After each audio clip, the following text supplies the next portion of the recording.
احبار اس کا 11واں باب۔ پھر خداوند نے موسیٰ اور ہارون سے کہا، تم بنی اسرائیل سے کہو کہ زمین کے سب حیوانات میں سے جن جانوروں کو تم کھا سکتے ہو وہ یہ ہیں، جانوروں میں جن کے پاؤں الگ اور چیرے ہوئے ہیں اور وہ جگالی کرتے ہیں تم ان کو کھاؤ، مگر جو جگالی کرتے ہیں یا جن کے پاؤں الگ ہیں ان میں سے تم ان جانوروں کو نہ کھانا، یعنی اونٹ کو، کیونکہ وہ جگالی کرتے ہیں پر اس کے پاؤں الگ نہیں، سو وہ تمہارے لیے ناپاک ہیں، اور صفان کو، کیونکہ وہ جگالی کرتا ہے پر اس کے پاؤں الگ نہیں، وہ بھی تمہارے لیے ناپاک ہیں، اور خرگوش کو، کیونکہ وہ جگالی تو کرتا ہے پر اس کے پاؤں الگ نہیں، وہ بھی تمہارے لیے ناپاک ہیں، اور سور کو، کیونکہ اس کے پاؤں الگ اور چیرے ہوئے ہیں پر وہ جگالی نہیں کرتا، وہ بھی تمہارے لیے ناپاک ہیں، تم ان کا گوشت نہ کھانا اور ان کی لاشوں کو نہ چھونا، وہ تمہارے لیے ناپاک ہیں۔ جو جانور پانی میں رہتے ہیں ان میں سے تم ان کو کھانا، یعنی سمندروں اور دریاؤں وغیرہ کے جانوروں میں جن کے پر اور چھلکے ہوں تم انہیں کھاؤ، لیکن وہ سب جاندار جو پانی میں یعنی سمندروں اور دریاؤں وغیرہ میں چلتے پھرتے اور رہتے ہیں لیکن ان کے پر اور چھلکے نہیں ہوتے، وہ تمہارے لیے مکروہ ہیں، اور وہ تمہارے لیے مکروہ ہی رہے، تم ان کا گوشت نہ کھانا اور ان کی لاشوں سے کراہت کرنا،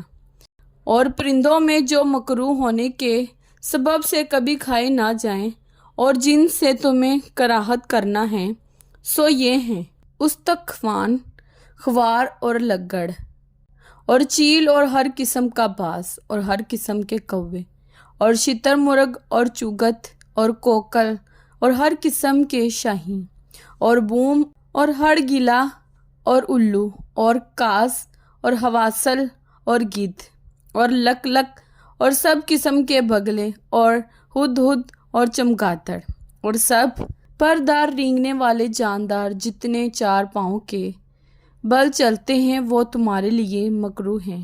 مگر پردار رینگنے والے جانداروں میں سے جو 4 پاؤں کے بل چلتے ہیں تم ان جانداروں کو کھا سکتے ہو جن کے زمین کے اوپر کودنے پھاندنے کو پاؤں کے اوپر ٹانگیں ہوتی ہیں،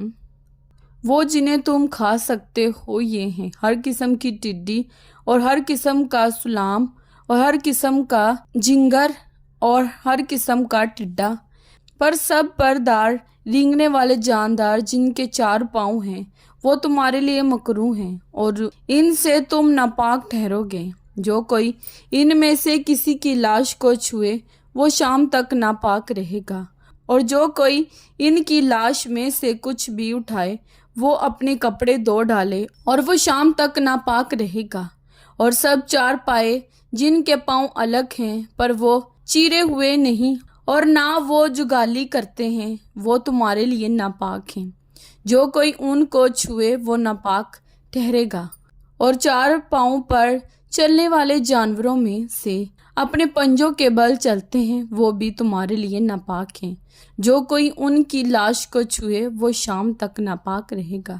اور جو کوئی ان کی لاش کو اٹھائے وہ اپنے کپڑے دھو ڈالے اور وہ شام تک ناپاک رہے گا۔ یہ سب تمہارے لیے ناپاک ہیں، اور زمین پر کے رینگنے والے جانوروں میں سے جو تمہارے لیے ناپاک ہیں وہ یہ ہیں، یعنی نیولا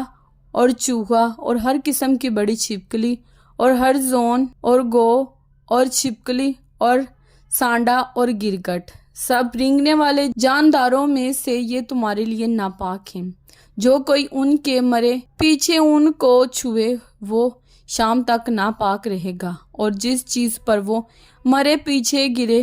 وہ چیز ناپاک ہوگی، خواہ وہ لکڑی کا برتن ہو یا کپڑا یا چمڑا یا بورا ہو، خواہ وہ کسی کا کیسا ہی برتن ہو، ضرور ہے کہ وہ پانی میں ڈالا جائے اور وہ شام تک ناپاک رہے گا، اس کے بعد وہ پاک ٹھہرے گا، اور اگر ان میں سے کوئی کسی مٹی کے برتن میں گر جائے تو جو